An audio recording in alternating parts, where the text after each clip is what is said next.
기도합시다.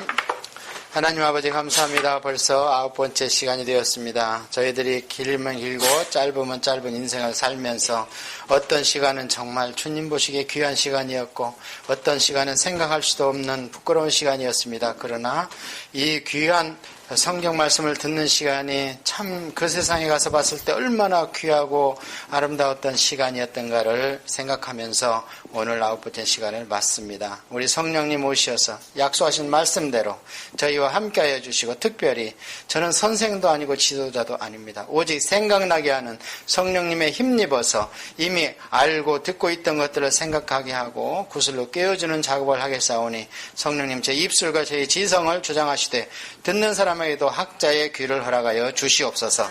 예수님의 이름으로 기도합니다. 아멘. 성경을 지난주면은 지난주까지 했으면 이제 구약이 끝났어야 되는데 어땠는지 모르겠어요. 어떤 분이 그런 간증을 하더라고요. 끊임없이 큐티를 했답니다. 한 장, 두 장씩 끊임없이 평생을. 그랬는데 성경을 통독하고 나서 큐티보다도 10배의 은혜를 받았대요. 모르겠어요. 여러분은 머리가 좋으신지 어쩐지 모르지만 일주일 전에 한 큐티가 연결이 됩니까? 월요일날 한 큐티가 토요일까지 연결이 됩니까? 그래도 요즘에는 다행인 게 성경을 순서적으로도 큐티가 나와요. 생명의 양식 같은 건.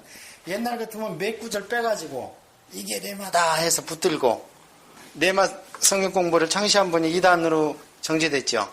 그런 게 아닙니다. 성경은 우리가 통독을 하는 게 가장 하나님을 알 수 있는 가장 지름길이에요. 다른 거 없어요. 성경 통독하는 게 최고입니다. 그리고 우리가 가위로 꼭 배워야 된다면 교회사를 추천하고 싶어요. 교회사는 성경이 안 나오잖아요. 그래서 교회사 속에서 하나님이 이 역사와 성경을 어떻게 새끼줄을 껴가고 매듭을 만들어가서 우리가 이 땅에 여기까지 와 있는지 그걸 추천하고 싶고 또 추천하고 싶은 것은 조직신학. 그래서 성경을 우리가 여기저기서 하나님을 알던 것을 하나님, 그 다음에 인간, 그 다음에 예수님의 십자가, 성령님 이것을 카테고리를 딱딱 해놓은 거 이거는 평신도 안 됩니다. 목사들도 안 돼요. 위대한 신학자들이 수백 년에 걸쳐가지고 연구하고 또 연구하게 해서 해놓은 거예요. 조직신학. 두 가지는 꼭 권하고 싶어요. 그 다음에 구약학, 신학학 같은 것도 많이 있지만 성경 20독, 30독 하는 게 훨씬 낫습니다. 왜냐하면 성경의 90% 이상은 초등학교 5학년, 6학년 수준이면 다 이해하게 돼 있어요. 모세가 그렇게 얘기하잖아요.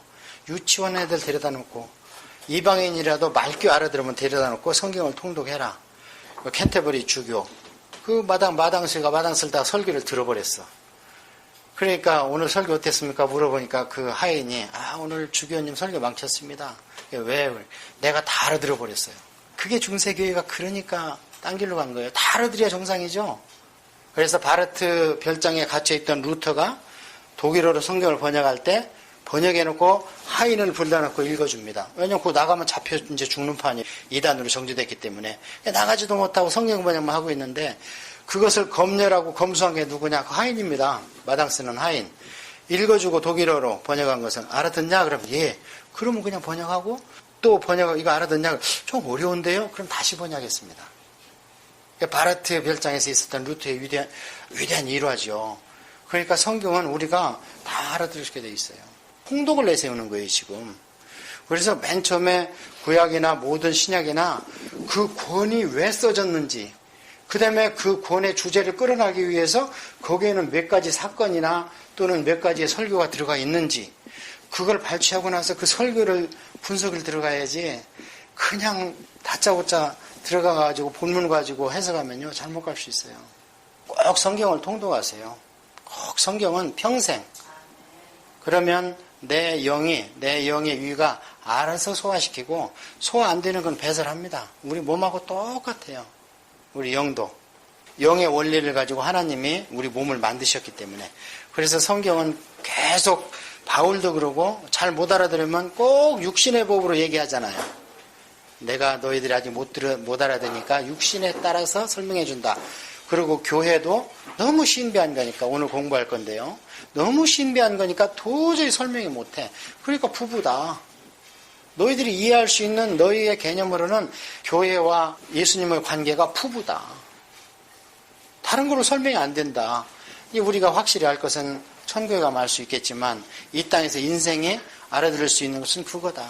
칼빈 선생님은 그랬어요. 하나님이 도대체가 당신을 인간한테 계시할 때 적당한 말을 못 찾아. 그래서 얼버무려. 마치 뭐가 똑같냐면 엄마가 아기를 이제 낳았어요. 젖을 먹이는데 이놈이 말 못 알아듣잖아요. 그러니까 엄마가 그놈한테 맞추면서 뭐라 그래? 옹알이 하잖아. 그놈 눈에 맞춰주는 거예요. 그래서 우리가 이 땅에 사는 동안에는 하나님을 완전히 알 수 없습니다. 저 가서도 마찬가지예요. 하나님은 만드신 분이고 우리는 피조물이니까. 그래서 말을 더듬는다 그래요. 하나님께서. 인생들이 이것들이 어떻게 해야 나를 좀 이해할까? 무슨 말을 써야 얘들이 천국을 이해할까? 그래서 예수님도 찾아낸다는 게 계속 천국은 비유컨대 마치 무엇과 같느니라 그랬잖아요. 아니 금은보석 홍만호 이런 게 천국에서 무슨 소용이 있어요 그게. 다 물질인데. 그러니까 비유컨대 그렇다는 거예요. 비유컨대. 그래서 계속 비유법만 쓰는 거예요. 그러면서 이 땅의 것을 통해서 좀 천국을 알아가고 나를 좀 알아가라 이렇게 얘기를 하는 거죠. 그래서 성경은 반드시 통독해야 돼. 다른 길이 없어. 구약학, 신약학 깊이 들어가고 원어 찾고 할 필요. 90% 이상은 전부 다 우리 성경 봐도 다 알 수 있어요. 그리고 더 공부할 분들은 이제 뭐 원어를 보든지, 원어도 제가 추천하기는 여러분이나 저나 원주민 같이 못해요. 그분들 같이 어떻게 원어를 사용할 수 있어요. 우리를 위해서 평생 히브리어 공부한 분들이 있어요. 한국 분들. 그죠? 우리를 위해서 평생 헬레아로 공부해서 써놓은 거 있어요. 그거 보면 됩니다. 제일 중요한 것은 성경을 통독하는 거예요. 제일 중요한 것은. 그래서 여러분들이 성경을 통독해 보면 아 이것은 칼슘이다. 이건 비타민이네. 아 이것은 생명수. 우리 목마를 때 많은 음료수네. 성경이. 자, 오늘 한번 구주 강의록을 한번 봅시다. 보면은 오늘의 목표는 말이 거창해서 교회론인데 교회론이 아닙니다. 론 들어가면 저도 자신 없어요. 론이 들어가면 반론도 많고 저도 자신이 없어요. 그런데 늦다 보면 교회 이야기를 해야 되니까 오늘 교회론. 그래서 성경 속의 초대교회를 배우자 이렇게. 왜냐면 처음에는 본받자 이렇게 했는데 오늘 제가 가만히 솔직히 심정은 초대교회를 다 본받으면 안 됩니다. 그렇죠? 성경 것을 다 본받으면 안 돼요. 어떤 장로님이 자기 아버지를 전도하다가 어떻게 해가지고 그래 한번 믿어보자 해서 성경을 드렸대요. 돋보기를 쓰고 그 장로님 아버지가 성경을 딱 보다가 며느리하고 시아버지하고 잠자리 한 개 나와버린 거예요. 너들은 가서 이거 배우냐 그러고 성경을 딱 덮어버리고 안 보더랍니다. 그 얘기를 2번 들었어요. 그러니까 성경 그걸 써놓은 것은 그걸 본받지 말라고 써놓은 거잖아요. 그래서 그 뒤로는 그분이 전도를 할 때 어른들한테는 성경부터 안 딤인데요. 먼저 얘기를 해주고 성경이 이런 것이다. 얘기를 해주고 성경을 드렸다고 그래요. 그래서 오늘도 성경 속의 초대교회를 본받자 하려다가 초대교회를 배우자. 버릴 건 버리고 취할 건 취하자. 그것이 후대 신앙인들의 큰 특권 아닙니까? 뭐하러 선배들이 실패한 것을 우리가 또 실패를 해야 됩니까? 근데 오늘날은 너무나 많은 것들을 교회가 실패하고 답습하고 있어서 너무나 마음이 아파요. 학습 목표는 교회를 통해서 만민의 시대를 여시는 하나님의 마음을 배우자. 첫째. 참 함축적인 얘기인데요. 그 전에는 교회를 통해서가 아니었죠. 누구를 통해서였습니까? 이스라엘 민족을 통해서, 집단을 통해서, 율법을 통해서 하나님을 알게 하려고 했는데 그 시대를 접으시고 하나님이 오셔서 복장 쳐다가지고 십자가에서 돌아가시고 그러고 나서 성령님이 오시고 그래서 이 시대가 다른 시대가 열렸는데 무슨 시대냐? 교회의 시대다 이 말이에요. 그래서 교회에는 2가지 주춧돌이 있는데 하나는 예수님의 십자가, 하나는 성령님의 강림입니다. 예수님의 십자가 없으면 교회가 올 수가 없었고 그 다음에 성령님의 강림이 없으면 교회는 무익해요. 그래서 성령님이 없고 성령님이 역사하지 교회가 많이 있습니다.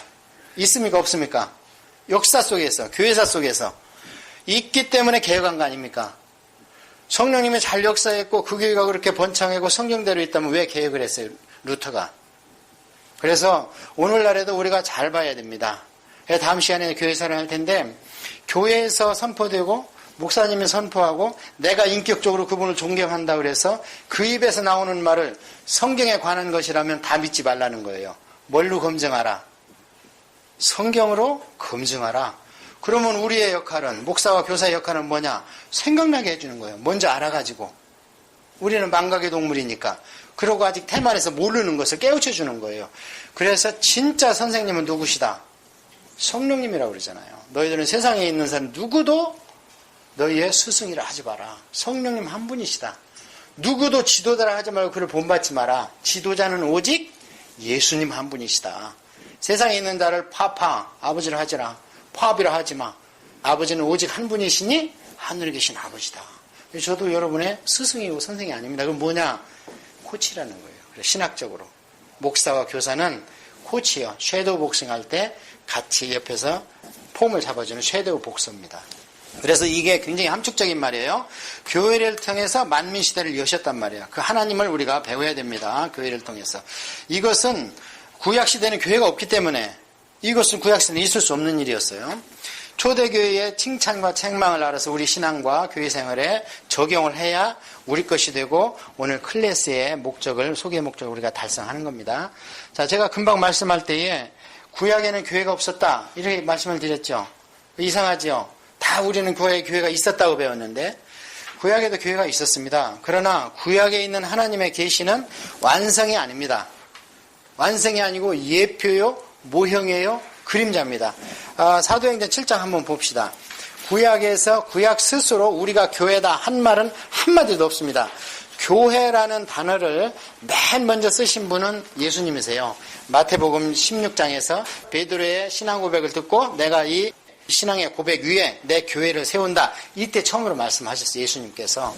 그런데 사도행전 7장에 보면 이게 스데반의 설교입니다. 스데반이 구약이 몇 권이죠? 39권이죠?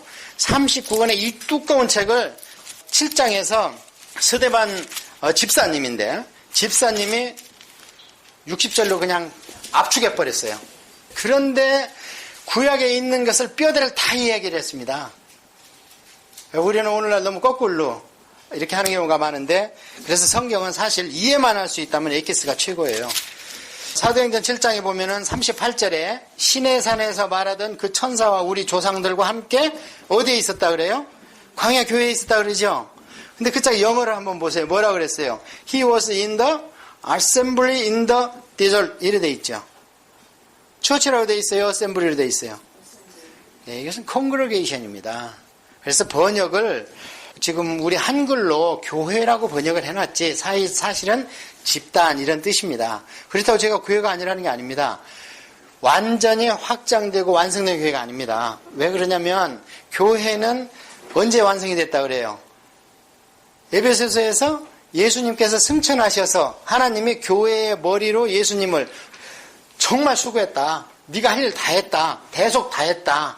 그러니까 사단의 권세를 다 깨부시는 법적 근거를 마련했다. 이제 그 일을 행한 내가 모든 권세를 너한테 줄 테니까 네가 교회의 머리가 되라. 그래서 대관식에 했다 그러잖아요. 에베소서에. 하나님 보좌 우편에 앉힌 바 되었다 그러잖아요. 그래서 진정한 교회는 언제냐? 에베소서. 그러니까 그것을 우리가 시기적으로 얘기한다면은 오순절 성령 강림 사건이 그때입니다. 그래서 저는 완성된 교회는 구약에 없었다는 거예요. 그림자, 모형만, 예표만 있었다는 거예요. 왜냐하면 교회에 대한 개념이 너무 희박하기 때문에 희박하다는 얘기는 뭐냐? 교회를 너무 경시한다는 겁니다. 교회가 어떤 존재고 교회가 하나님께서 어떤 예정을 가지고 교회를 미리 예정하셨는가를 안다면 우리가 교회를 함부로 할 수 없습니다. 그래서 그런 의미에서 제가 여기 말씀드린 것이 이 교회를 통한 만민의 시대를 여신 하나님을 우리가 반드시 알아야 된다는 거예요. 그래서 교회의 중요성을 알아야 되는 거지 우리가 하나님에 대한 지식이나 무슨 교제나 구제나 이런 걸 통해서 하나님 나라를 이루어가는 게 아니고 뭘로 이루어가느냐? 교회의 확장을 통해서 이루어가는 겁니다. 중세시대는 교회가 썩었기 때문에 말씀대로 안 하고 그것을 개혁해서 나와서 개혁교회가 나왔는데 오늘날은 또 너무 교리와 교회사 공부가 안 되기 때문에 교회를 전부 다 유형의 교회로 봐요. 그래서 예를 들어서 무슨 토론토 교회다. 그러면 딱 연상하는 게 셰퍼드 웹번지에 있는 그 건물에 있는 그 교회 그렇게 생각을 합니다. 그런데 과연 그 교회가 그 교회입니까? 성경이 말하는 그렇지 않아요. 그 교회가 그 건물을 사기 전에 다른 데 어딘가 있었겠지요. 창립 멤버도 설립 멤버도 있었고 그렇다면은 진정한 교회는 그 건물이나 예배당이 아닌 거죠. 그거는 그냥 건물이에요. 처소입니다. 네, 그런 걸 우리가 좀 자세히 알으려면은 이 교회에 대해서 제대로 알아야 되는 거죠. 그래서 그 1번에 보면은 하나님의 세대별 구속사가 이런 식으로 연결이 됩니다. 하나님 앞에서 어떻게 연결되냐면 맨 처음에는 만물과 양심의 시대로 열어가려고 그랬어요. 그렇죠? 만물과 양심의 시대 이전에는 타락전 아담의 시대니까 하나님의 따로 계시할 필요도 없었고 계명 하나만 지켰으면 됐는데 그건 뭐 즉시 타락했으니까 그 다음부터는 창세기 11장까지 하나님께서 만물과 양심을 통해서 나를 좀 발견해가라 이렇게 했는데 그게 안 돼가지고 그 다음에 아브라함부터 선민과 율법의 시대로 하나님이 구속을 이끌어 가셨습니다. 1000년 동안. 근데 우리가 잘 아는 것처럼 실패했죠. 그래서 실패한 뒤에 그 실패에 350년, 400년 중간기를 거치면서 아주 연단을 많이 받았죠. 이스라엘 민족이. 그러면서 나온 게 무엇이냐면 성령님과 교회 시대가 탄생했어요. 그게 이제 신약 시대 아닙니까? 그러고 나면 이 시대가 다냐? 이것도 안 된다 그러잖아요. 요한계시록에. 교회가 세상을 이기지 못한다 그러잖아요. 그래서 어떤 시대가 오냐면 천년왕국 시대가 오는 겁니다. 그래서 천년왕국 시대의 종말을 보면 그때도 가망이 없죠. 어떻게 없습니까? 사탄을 놔서 타락한 천사 사탄을 무저갱에 가둬놨다가 써먹으려고 적그리스와 거짓 선자는 이미 유황불에 집어넣어놓고 그 다음에 우두머리인 사탄만 무저갱에 천년 동안 가둬놓고 쫙 천년왕국 때 주님이 자기 권세와 우리들과 함께 다스리면은 쫄물에게 귀신들이 있는지 모르지만 우두머리가 사령부가 갇혀있으니까 힘을 못 쓰죠. 그러니까 복음이 확 퍼져나가는 거예요. 그때. 그래서 사탄을 내려봅니다. 천년왕국 뒤에. 내려보는데 또 글로 다 휩쓸려가는 거예요. 그래서 그때 어떻게 해요? 확 휩쓸려간 사람들을 하늘에서 불이 내려서 살라버리죠. 그냥. 그래서 그 불체 지옥에 집어넣고 아하 물질의 세계는 더 이상 안 되는구나 해서 녹여버리고 둘둘 말아가지고 없애버리고 이제 영의 세계가 하늘에서 내려오는 게 그게 마지막 새 예루살렘 시대. 하나님 앞에서 구속사는 이렇게 5시대가 있다. 우리 어디 살고 있어요 지금? 성령님과 교회 시대를 살고 있죠. 그럼 이 시대를 살고 있는 우리의 책무는 성령님과 교회에 대해서 확실히 알아야 되는 거죠. 만약에 우리가 선민과 율법 시대라면 유대교에 들어가서 율법을 확실히 알고 율법을 범했을 때의 엄중한 하나님의 징계 이런 걸 깨닫고 또 율법대로 살며 하나님이 주시는 복을 깨닫고 그때 그 시대의 책무가 그들에게 있다면 오늘날은 성령님과 교회 시대를 알아야 되기 때문에 지난주에 제가 그렇게 장황하게 우리가 반쪽짜리 성령을 알지 말고 온전한 성령을 알자 그렇게 강조한 겁니다. 온전한 성령님의 2가지 사역이 뭐라고 그랬어요 지난 시간에? 첫째는 성령님의 무슨 사역? 구원 사역. 그 다음에 2번째는 성령님의 충만 세례. 성령님의 은사 사역, 충만 사역, 능력 사역. 그런데 어떤 것이 여러분 더 쉽고 어떤 것이 더 어렵다고 생각하세요? 성령의 구원 사역은 쉽습니다. 왜? 그것은 바람같이 오기 때문에 구원 받았는지 안 받았는지 말씀을 선포하는 사람으로서 교사나 목사가 회중을 검증할 수 있는 게 없어요. 그러니까 선포하면 되는 거예요.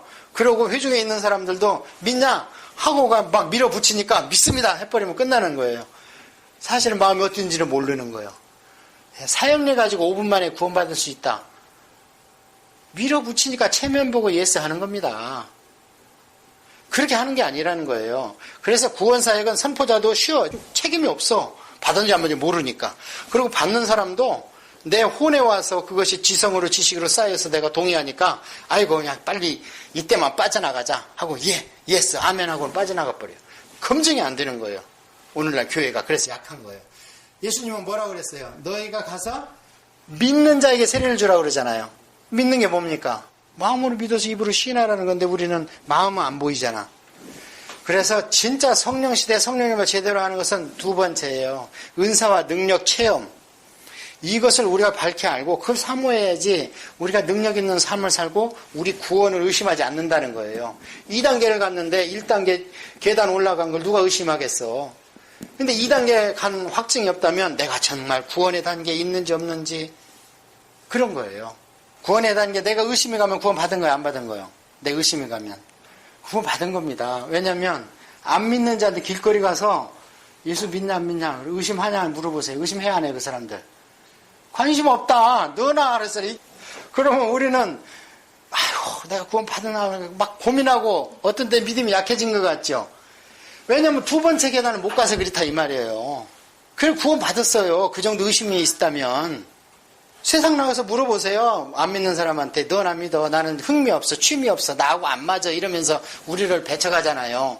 그런데 교회에서는 내가 교회 안 갔더니 마음이 구원 받았냐면 모르겠다. 구원 받은 겁니다. 그럼 왜 그런데 왔다 갔다 하느냐?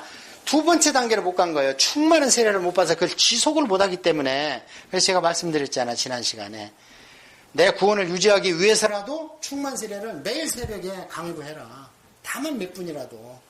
그냥 앉아서 내 얘기만 하고 아멘하고 일어나서 일터로 가지 말고 꿇어 엎드려서 주님이 말씀하실 시간을 드리라는 거예요. 내가. 그래서 성령님과 교회 시대를 우리가 살고 있는 책무는 반드시 성령님을 알아야 되고, 성령과 교회는 한 단어라고 그랬어요. 제가 정기과정에 누차 강조했습니다. 성령 없는 교회는 교회가 아닙니다. 그리고 성령님을 자기가 믿는다면 교회에 안 가면 안 됩니다.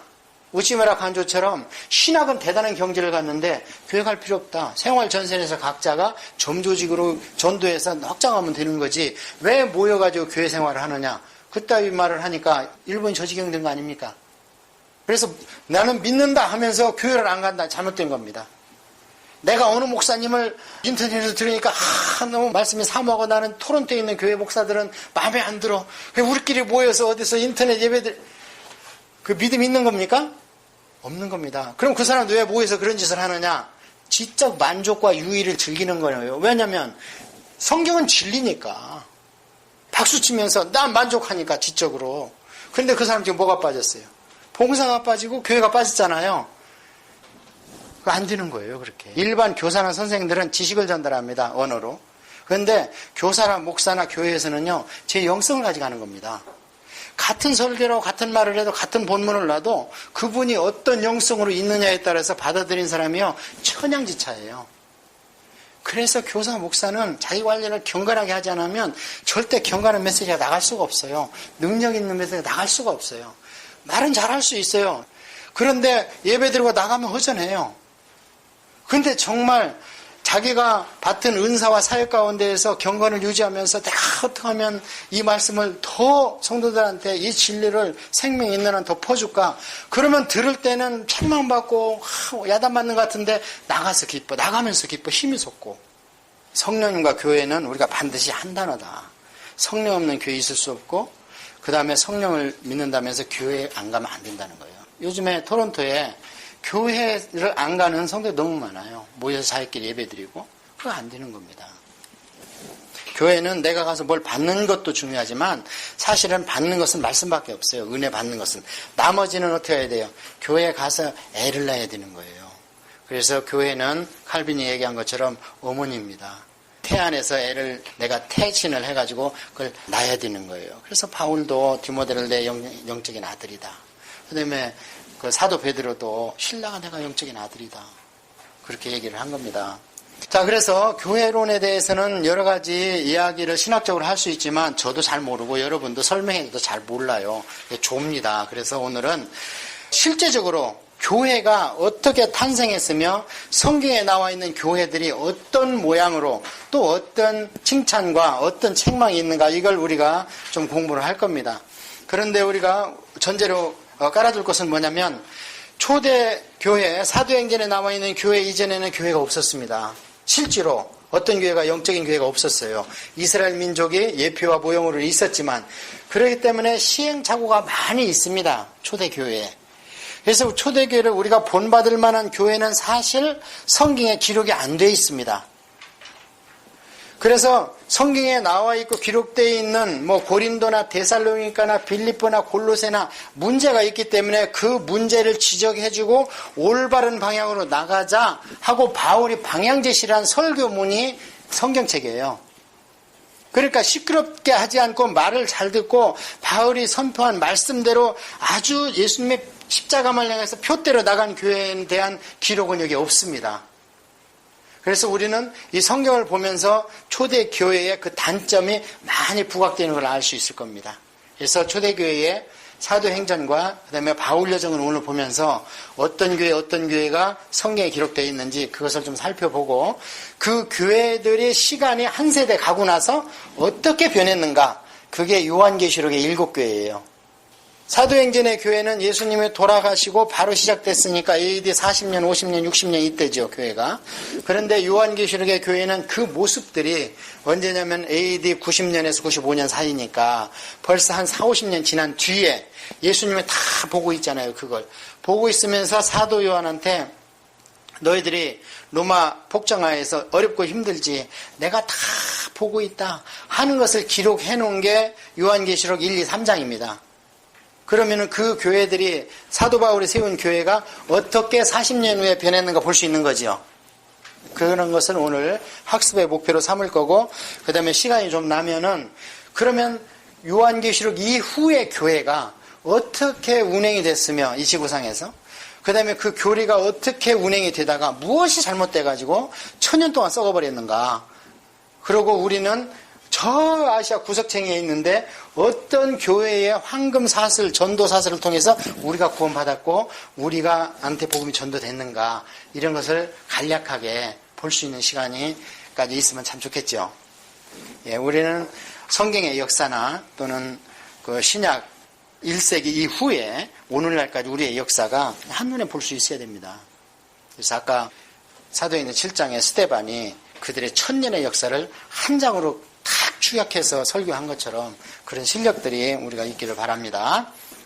근데 원래 그런지 다들 심각해가지고 제가 신학교 가면 다 존다더만 우리 클래스는 어떻게 인생을 살만큼 살고 오셔서 그런지 전부 다 심각해가지고 제가 조심스러워. 제가 아주 그냥 등에 땀이 난다니까. 무슨 말을 어떻게 해야 될지. 자, 사도행전을 한번 봅시다. 오늘 교재에 보면은 1번 교회란 무엇인가, 제가 대강 설명드렸습니다. 진정한 교회는 언제다? 예수님이 오시고다. 그래서 에클레시아라는 얘기가 뭐냐면요, 세상에서 불러 모은 자라는 뜻입니다. 그래서 마치 구약에는 이집트에서 빼내온 것처럼 세상에서 우리를, 주님의 성령이 우리를 빼내왔다. 그 모임과 집단이 교회다. 근데 이것이 언제 완성이 되냐면 예수님께서 진정한 교회가 이 땅에 허락될 수 있도록 머리와 그 다음에 그 대관식을 하나님으로부터 권세를 받고 위임식을 딱 했을 때 진정한 교회가 이 땅에 딱 자리를 내렸다. 그렇게 얘기를 할 수 있어요. 그러니까 교회는 원칙적으로는 눈에 안 보입니다. 제 얘기가 아니고, 그게 성 어거스틴도 그렇게 얘기를 했고요. 칼빈도 그렇게 얘기를 했어요. 성 어거스틴은 로마 시대에 로마가 한도 끝도 없이 땅이 넓은 가운데에서 그 큰 나라가 기독교를 국교로 인정하더니 나중에는 승인해버려. 380년에 313년에 인정하더니, 그러니까 이게 진짜 천년왕국이고 성경에 얘기했던 그 나라가 왔구나 했는데 웬걸 470년에 망해버리죠. 그리고 여러 민족의 침입을 받죠. 그러니까 로마 시민들이나 전부 다 뭐라 그러냐면, 거봐, 로마 우리 잡신 24가지 신입니까? 막 인간하고 신하고 또 신을 만들고 바다의 신, 술의 신, 막 신을 만들고, 이런 신을 섬겼으면 로마가 왕성할 텐데 기독교를 공인해가지고 우리가 이렇게 침략을 받고 있다, 이딴 소리가 왔다 갔다 하니까 교보였던 성 어거스틴이 불안하죠. 그래서 깨닫고 기도하고 쓴 것이 신국론이에요. 하나님의 나라는 눈에 보이는 나라가 아니고 이 세상에는 두 축의 나라가 간다. 하나는 세상 정부가 가고 있고 하나는 하나님의 나라가, 킹덤이 가고 있다. 이게 신국론이거든요. 그래서 따독거린 거예요. 그랬고 그 다음에 칼빈도 그렇게 얘기를 했어요. 이 세상에서는 진정한 교회는 눈에 안 보인다. 그래서 어떤 분들은 이 교회는 마치 이스라엘 민족의 도피성과 같이 마련되어 있어서 죄인들이 와가지고 거기에서 구원받는데 마치 무엇처럼 똑같냐면, 도피성에서 그 사람이 죄가 없다 하고 방면될 수 있는 조건 중에 하나가 언제예요? 대제사장이 죽을 때지요. 대제사장이 누구예요? 우리 대제사장이 예수님 한 분이죠. 그러니까 예수님이 돌아가셨어요? 안 돌아가셨어요? 그러니까 우리가 죄에서 풀이됐다는 겁니다. 그런 것도 한 예화로 말씀하시는 걸 봤는데, 그래서 교회란, 진정한 교회는 우리 어디로 들어가야 되냐면 이 안 보이는 교회 안에 우리가 들어가야 되는 거예요. 그래서 예수님께서 알곡과 가라지가 있는 것은 이 세상의 유형의 교회, 보이는 교회. 그래서 어떤 분이 알곡이고 어떤 분이 숫정인가는 나중에, 가라지인가 나중에 보면 알아요. 그래서 사탄이 와서 계속 교회라는 텃밭에다가 가라지의 씨를 뿌리고 있어요. 그래서 그걸 받아들이면 그분은 구원해서 죄될 수도 있다는 겁니다. 그래서 이 교회는 정말 이 세상에 많은 모임이 많습니다. 뭐 향후회도 있고 동창회도 있고 뭐 개모임도 있고 먹자기도 있고 많지만 진짜 큰 모임은 무슨 교회라는 모임 안에 들어오는 것이 영광입니다. 왜냐하면 이 교회는 회장님이 누구예요? 예수님이십니다. 그런데 이분이 자리를 안 내놔. 근데 너무 감사해요. 이분이 자리를 내놔버리면 골치 아파요. 다른 것들은 다 움직이는 회전하는 그림자처럼 변덕이 있는데 우리 예수님은 그러지 않아요. 그리고 다른 회장들은 주무셔. 퇴근 시간 되면. 그런데 우리 회장님은 졸지도 주무시지도 않고 회원들을 보고 있대. 왜냐하면 이 교회를 망치려고 하는 사탄도 졸지도 주무시지도 않고 이놈이 회책하고 다니니까 주님도 안 주무시는 거예요. 서치라이트를 켜고 이렇게 보고 있는 거예요. 우리가 이런 큰 모임에 있고 세상의 모임은 육신을 벗으면 자객박탈이죠. 그런데 어때요? 우리 교회라는 모임은 이 세상과 저 세상을 왔다 갔다 하는 모임입니다. 이 모임이. 그래서 이런 큰 교회라는 또 다른 세계, 어떻게 보면 보이는 60억 인구가 사는 이 지구보다 UN 총회보다 더 큰 모임, 더 굉장한 이 단체가 뭐냐, 이 교회라는 거예요. 에클레시아라는 거예요. 그래서 우리는 여기에 예수 그리스도의 피 묻은 도장을 받고 이 안에 이마에 표를 받고 이 안에 들어가는 겁니다. 그래서 이 교회는 에베소서를 여러분이 자세히 보면 교회론이 완성된 것이 바울이 그 전에는 예정을 어디까지 얘기하냐면 고린도 전서와 로마서를 얘기할 때는요, 예정론을 개인 예정을 얘기를 하다가 그 다음에 에베소 가서 감옥에 갇혔을 때 바울이 얼마 기간 동안 가택연금대에 있었죠? 총 4년 반입니다. 가이사랴 빌립보에서 2년, 또 가면서 또 재판 받는 과정에서 6개월, 또 로마 감옥에 가서 4년 반이면요 엄청난 기간이에요. 자기가 어디 못 가고 뭔만 하느냐, 오는 사람들한테 도만 전하는 거예요. 그런 사람 없으면 기도하는 거예요. 갇혔는데 할 일 없는데 뭐 하겠어요. 우리처럼 생업이 있는 것도 아니고 이거 먹을 것이 없으니까 에바 브라디도 목사님 수천리를 먹을 거 싸가지고 또 문병 가고 막 이러잖아요. 그래서 그때 바울이 생각을 한 겁니다.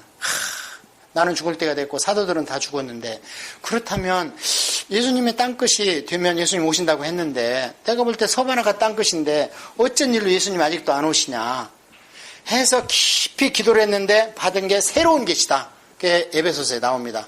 내가 새로운 계시를 받았다. 그 새로운 계시가 뭐냐? 교회론이라는 거예요.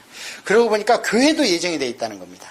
그런 신학적인 교회론은 에베소서하고 그 다음에 빌립보서에 자세히 나와 있어요. 그 다음에 교회가 머리가 되는 예수님에 대해서는 골로새서에 자세히 나와 있어요. 단어 하나도 놓치면 안 돼, 거기서는. 그 정도 알고 여러분이 거기를 보시고 단어 하나를 보시면 교회가 무엇인가에 대해 정의는 많이 나올 수 있고요. 참고로 요즘에 나오는 뭐 학설 가운데 무슨 얘기가 있냐면 진정한 교회가 그러면 성령님이 임하시는 건데 그러면 예수님께서 부활하시기 전에는 성령 받으라는 얘기를 안 하시죠? 안 하십니다. 왜냐하면 대속이 안 이루어졌기 때문에. 근데 부활하시고 제자들한테 맨 처음 가장 강력하게 얘기한 게 뭐예요? 이제는 성령을 받으라고 숨을 내쉬었다는 거예요. 근데 표현이 좀 그런데 하나님 그 창조 사역 때 아담한테 하나님의 영을 주신 거하고 똑같습니다. 그러니까 뭐예요? 그 제자들에게 지금 제자들은 내주하시는 성령님에서 구원 받았잖아요. 근데 거기다 대고 후 하고 숨을 내쉬면서 내 성령 받으라 얘기한 거예요. 그래서 그때 그 앞에 있던 제자들은 성령을 받았다고 보는 분도 있어요. 그 정도로 하시고, 그 다음에 이제 사도행전 아까 핀대로 한번 보겠습니다. 1장 8절. 오직 성령이 너희에게 임하시면 너희가 권능을 받고 예루살렘과 온 유다와 사마리아와 땅끝까지 이르러 내 증인이 되리라. 내 증인이 되어라예요, 되리라예요. 우리의 의지가 있습니까, 없습니까? 증인 될 때. 내가 되고 싶어야 되는 거 아니죠? 대답이 없어요. 되리라예요, 되어라예요. 그러면 누가 되게 합니까, 우리를? 성령님 하시는 겁니다. 그래서 우리를 의지하면 안 되는 거예요. 자, 이렇게 했을 때 9장에 한번 가봅시다. 31절 보면은 그리하여 온 유대와 갈릴리와 사마리아 뭐라고 써 있어요? 교회가. 그러니까 1장 8절에서 예수님께서 예루살렘의 교회가 든든히 서지고 유다의 교회가 든든히 서지고 사마리아의 교회가 든든히 서지면 그 다음에는 어디로 가라? 땅끝까지 가라 그랬잖아요. 그런데 그 일이 땅끝까지 가기 전 단계까지가 어디에 기록되냐면 사도행전 9장 31절에 예수님의 그 말씀이 다 이루어졌다는 걸 도장을 깍 찍은 게 사도행전 9장 31절이에요. 그리하여 온 유대와 갈릴리와 사마리아 교회가 평안하여 든든히 서가고 주를 경외하고 성령의 위로로 지나여 수가 더 많아지더라. 그러니까 이제는 뭐 해야 된다는 얘기예요? 이제 나가야 된다는 얘기죠. 그렇잖아요. 여러분 이제 여기에서 땅끝만 빠졌잖아요, 지금. 그래서 이 뒤에 연결되는 것이 바울 사도의 이방인 전도입니다. 이방인 전도를 했을 때 여기 앞에 나와 있던 사마리아까지의 교회에 역사하신, 교회를 설립하신 이 성령님의 역사가 바울을 끌고 다니면서 궁극적으로 한 게 뭐예요? 전도의 목적은 교회 설립입니다. 한 가지만 짚고 넘어갑시다. 교회가 설립이 맞아요? 창립이 맞아요? 설립이 맞습니다. 창립은 됐어요. 이미 언제? 마가야 다락방에서. 이제는 각 교회는 설립하는 거예요. 그래서 머리가 아무리 교회가 많지만 머리는 한 분, 예수님. 머리가 많은 건 뭐라 그랬어요? 사탄. 그래서 귀신 대가리라 그러잖아요. 그래서 아무리 교회가 많더라도 그럼 왜 이렇게 많은가? 핸들을 못 하니까. 그렇잖아요. 하다못해 한국의 방직 공장도 중국에 내면 지점을 내야지 거기를 본사라고 할 수 없잖아요. 그래서 교회를 창립 예배다 이런 것도 은연중에 단어를 잘못 쓰는 거예요. 창립은 없습니다. 창립은 한 번 그때 됐고 나머지는 지점을 설립하는 거예요. 그래서 우리가 구약에도 잘 보면 레위인이 여기 있다가 절로 떠나면 그 짝의 지경에 있던 사람들이 그 레위인을 어떻게 대접하래요? 원래 자기 성에 있던 레위인들과 동일하게 대접하라죠. 그런 건 그냥 지나갔습니까? 레위인들을 너희들이 책임지는데 공동 책임이다. 그러니까 엄밀히 얘기하면 시골의 작은 교회 목사님은 사례비가 없어갖고 쫄쫄 굶는다. 그럼 누구 책임이에요? 큰 교회 책임입니다. 하나님 그거 물으실 것 같아요. 왜냐면 구약에 레위인이 이 지파가 힘이 없어서 레위인이 거기에서 잡을 일에서 떠나서 다른 지파의 레위성에 가면 거기를 관할하고 있던 레위인과 동일하게 대접하라고 돼 있어요. 그거 제가 힘줘서 한번 정기 과정에서 얘기를 했는데 그것 때문에 한국교회 교단이 모든 큰 교회에서 상회비를 많이 해서 미자립교회나 미독립교회들에게 우리가 최소한 먹는 건 책임지자 했는데 부결됐을까요? 찬성됐을까요? 부결됐습니다. 반대편을 던진 게 주로 어떤 교회겠어요, 그럼? 큰 교회. 큰 교회는 총대가 많아요. 투표권이. 사람 수로 하니까. 그러니까 교회나 목사님들이 하는 선포하는 말씀을 과연 그런가? 반드시 성경을 보라는 거예요. 생각나게 했다는 얘기예요. 생각나게 했는데 그 생각나게 한 것이 반드시 그런가? 아니면 따라가지 말아야 돼. 따라가다가 잘못된 게 천년의 중세기 캐톨릭교회입니다. 그런데 따라가지 말아야 되겠다고 깜짝 놀란 게 누구예요? 종교개혁자들. 뭘 보고 깜짝 놀랐어? 성경을 보고 깜짝 놀란 거예요. 다른 거 없어요. 나는 기도하면 성령님이 다 알려주신다? 천만의 만만의 말씀이에요. 성경에 지식 없이 성령님이 깨달아주는 건 내 생각일 수 있고 귀신의 생각일 가능성이 훨씬 많습니다. 그래서 성경을 읽고 그 다음에 내가 제한되어 있고 망각을 하니까 그것을 깨닫게 해주는 거예요. 기도하는 가운데에서. 이게 지식이 없이 성령님한테 달라들었다가는요 큰일 납니다. 잘못하면. 자, 그래서 교회를 여기에 보면은 맨 처음에 세워진 교회가 무슨 교회예요? 예루살렘 교회죠. 예루살렘 교회는 교회가 설립이 되든 창립이 되려면 성도가 있어야 되는데 먼저 도가 전달해야 되잖아요. 근데 예루살렘 교회는 베드로가 도를 전달하니까 이제 능력 받았잖아요. 오순절 마가다락방에서 3,000명, 5,000명 막 됐죠. 그리고 나중에 바울이 3차 전도여행 때 마지막에 왔을 때니까 믿는 자가 수만이라 그래요. 그렇잖아요. 엄청나게 불어났죠. 그러면 정말 이 베드로가 영성이 엄청나가지고 그냥 설교하니까 성령의 물길로 나는 왜 안 되나 이렇게 실망할 수 있는데 백그라운드를 잘 보세요. 예수님께서 베드로가 하신 사역보다 엄청나게 큰 사역으로 전도를 엄청 많이 하고 다니셨죠. 예수님께서. 그렇지 않습니까? 예수님이 뿌린 씨를 베드로가 거둔 거예요. 예수님은 그럼 왜 그 당시에 당신이 계실 때 교회 설립을 안 했는가? 할 수 있어요, 없어요? 왜 안 되죠? 성령님이 안 오셨잖아요. 그러니까 예수님이 씨를 뿌리고 예수님이 한 걸 다 퍼뜨리고 가고 500명이 승천하는 것을 봤는데 이제 예수님이 정말 신이구나 하고 믿는 사람들이 갈 곳이 없는 겁니다. 그러니까 성령님 임해서 베드로가 내가 그 예수님을 승천하시고 부활하신 그 예수님을 내가 생명을 걸고 그를 증거하는 사도다 하니까 많은 사람들이 예수님의 영성을 믿고 진짜 사도 베드로가 이것을 계승했구나 막 몰려들기 시작한 거죠. 그래서 그 당시에 씨는 이미 예수님이 다 뿌려놨어요. 그래서 전도가 없고 그 전도받지 않은 자가 없다면 교회는 설립할 수가 없습니다. 다만 몇 명이라도 완전히 중생하고 주님을 증거할 수 있는 증인된 자들 다만 몇 가정이라도 있어야 교회가 쓰기 시작하는 거지요. 그래서 이 예루살렘 교회가 예루살렘에 섰을 때 이제 베드로는 그 전에는 생전에는 계속 자기가 나서지요. 나서 야단 맞잖아요. 정답은 한 번 얘기했고 정답은 한 번 얘기했지만 또 야단 맞고 그렇게 얘기했는데 이때 보면 총회할 때 사도행전 15장에 보면 총회장이 누구냐면은 예수님의 동생 야고보예요. 근데 예수님의 동생 야고보를 우리가 뒤를 잘 보면 이분은 언제 믿은 것 같아요? 예수님을 메시아로. 제가 설명을 드릴게요. 예수님이 마지막 4번째 6월절에 이제 가시면 돌아가십니다. 예루살렘에. 초막절이 한 6개월 앞에잖아요. 근데 초막절에 미리 동생들이 가면서 예수님한테 뭐라 그랬어요? 잘난 체 하려면 어디 가서 하라? 예루살렘에 가서 하라. 선지자면 예루살렘에 가서 있어야지. 어떻게 이 갈릴리 촌에 있어. 그러니까 예수님이 너희 먼저 가라 하고 뒤에 가시죠. 그래서 초막절날 가서 이제 설교하시잖아요. 회당에 가서 그 얘기는 뭐냐? 저희도 예수님을 믿지 않음이더라 그러죠. 성경에.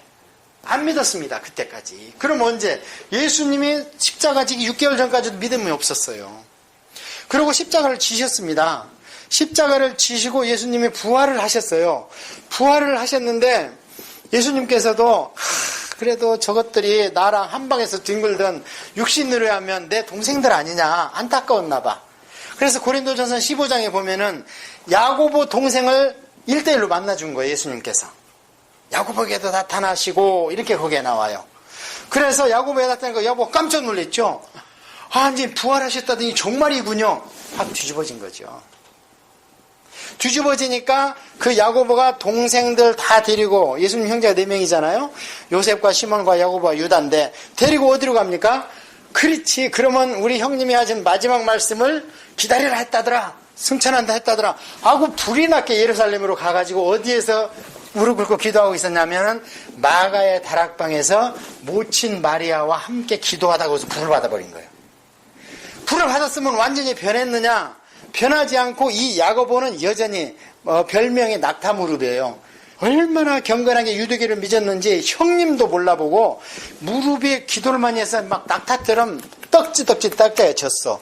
그래서 그것을 벗어내지를 못하고 야고보가 계속 어디에 묶여있냐면 율법에 묶여있습니다. 그래서 베드로가 이때 생전에 했던 것처럼 내가 총회장을 했으면 완전히 뒤집어진 신앙 가지고 이 총회를 이끌어 갔을 텐데 베드로가 3번 부인한 사건 때문에 나 같은 게 어떻게 총회장을 하고 물러났잖아요. 베드로는 당만 울면 깜짝 놀란다는 거예요. 얼마나 그게 이 마음에 상처가 됐는지 베드로가.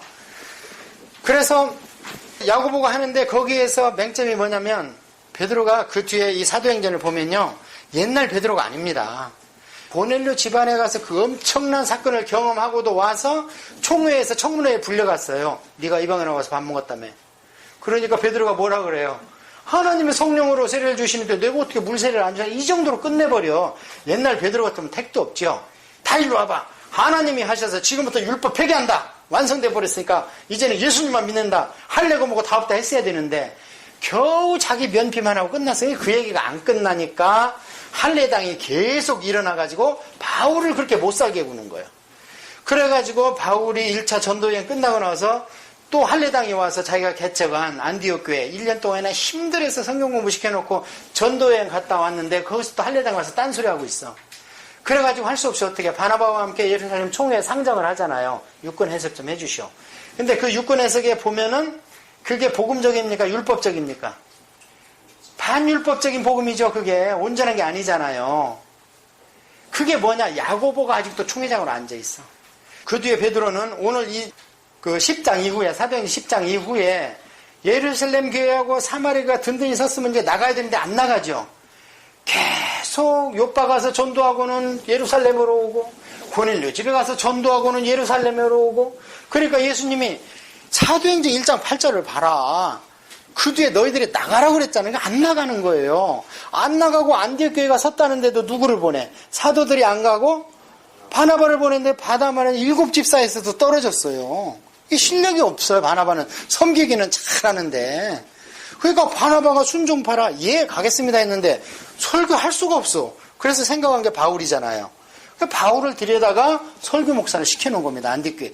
그러면은 그 이면에 사도들과 지금 중추적인 예루살렘 간부들은 어디 뭐하고 있어요? 여기가 좋사오니 하고 앉아있는 거예요. 그러니까 예수님이 할 수 없어서 일로 와봐 둘 다다 하면서 헤롯을 시켜서 가둬들여버리지. 베드로와 야고보를. 그래서 그 중에 누구를? 야고보를 처단을 하니까 베드로가 뜨거라 하고 가가지고 그 뒤로는 온 데가 간 데가 없어요. 그래서 베드로가 그 뒤에 나타나는데 보니까 그 안디옥 교회에 또 나타나가지고 바나바와 함께 이방인들하고 전도한 사람들하고 예루살렘에서 옛날에 왕년에 수제자가 왔으니까 너희들 한번 밥 한번 같이 먹자. 밥을 먹고 있는데 예루살렘 총회에서 정탐꾼이 왔어요. 누가 보냈어요? 그러면 예루살렘 총회에서 감사를 누가 파송했어요? 지금 예루살렘 총회 회장이 누구예요? 야고보죠. 야고보가 보내니까 베드로하고 바나바가 마치 이방인과 교제를 안 한 것처럼 입을 닦고 있다가 바울한테 되게 야단맞죠. 여기서 우리 두 가지를 볼 수 있어요. 베드로의 유약한, 너무 겸손해서 타려. 이 뒤로는 우리 이러면 안 돼요. 너무 겸손해. 그 다음에 야고보가 아직도 율법, 그래도 예수를 믿는 것도 좋다 이거예요. 그러면 그래도 할례를 받고 믿으면 금상첨화 아니냐 하면서 그럴듯하게 비복음적인 걸 자꾸 집어넣는 거예요. 야고보가. 그런 냄새가 나지요.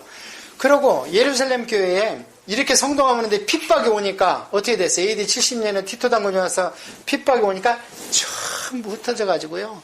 처음에는 있는 거 다 내놓고 집도 밭도 다 팔아제끼고 생산이 없으면 그건 머리 쑤는 많지 입도 많은데 얼마나 버티겠어. 영 먹을 게 없는 거예요. 그러니까 바울이 가서 몇 명 모이면 구제헌금 내놓으래. 그래가지고 그거 들고 예루살렘 먹여 살기 바빠. 그렇죠? 바울의 전도여행 보면. 그러면 예루살렘이 자립도 못하는 거예요, 이제. 그 다음에 핍박이 오니까 다 도망가는 거예요. 그거 왜 그래? 예수님께서 하신 말씀을 순종을 안 하니까. 전도하고 이제 이방으로 나가라. 안 들으니까. 자, 그러면 예루살렘 교회에서 처음에는 엄청난 역사가 일어나 복음을 하고 다이아처럼 막 주님이 막 갈고 이러는데 결국에 예루살렘 교회에서 본받을 게 몇 가지 있어요, 없어요? 별로 없습니다. 그러니까 저는 교회를 세우면 예루살렘 교회라고는 안 쓸 겁니다, 간판을. 결국에 손 들고 나왔습니다, 거기서. 자, 그 다음에 예루살렘 교회에서 바로 있는 사마리아 교회. 사마리아 교회도 원래는 사도들이 가서 개척을 해야 되는데 누가 개척했어요? 빌립 집사가 개척을 했어요. 그러니까 가서 사도들은 결국 한 게 손은 주고 방언 받게 하고 성령 체험하게 해준 그거밖에 없습니다. 자, 그 다음에 사마리아 교회에서 더 나가서 구레네와 그레데에도, 구레네가 어디 섬인지 알죠? 그 다음에 그레데는 어디 섬인지 알죠? 부브로를 키프로스입니다, 지금. 사이프러스라고 그러고, 여기를고, 그 다음에 그레데는 여기에요. 디도 목사님이 맨 나중에 사회 가셨고, 여기는 이제 바나바 고향이잖아요. 근데 여기 있는 교회들, 저기에 있는 교회들을 가서 전도를 했는데 뭐라고 그러냐면요. 이 사람들이 누구한테만 도를 전하냐면요. 유대인들한테만 도를 전한대요. 사도들이 가가지고. 예수님은 누구한테 도를 전하라고 그랬어? 이방인들한테 전하라고 그랬잖아요. 그래서 결국에 안디옥 교회를 설립한 사람들이 누구냐? 사도도 아니고 여기에서 도를 전해받은 헬라인들이 가서 교회를 세운 게 안디옥 교회예요. 그러면 안디옥 교회 개척자가 유대인이에요? 헬라인이에요? 헬라인입니다. 그런데 거기에서 교회에 섰다는 말을 듣고 또 가라 그러니까 사도들이 안 가고 바나바를 보낸 거예요. 지금 잘 돼가고 있습니까? 사도들이 잘 안 돼가고 있잖아요. 그래서 그런 것들은 우리가 조금 주의해서 봐야 된다는 거예요. 그걸 본받으면 안 된다는 거예요. 그런 것들은. 주님의 말씀은 액면 그대로 받아들여야 된다는 거예요.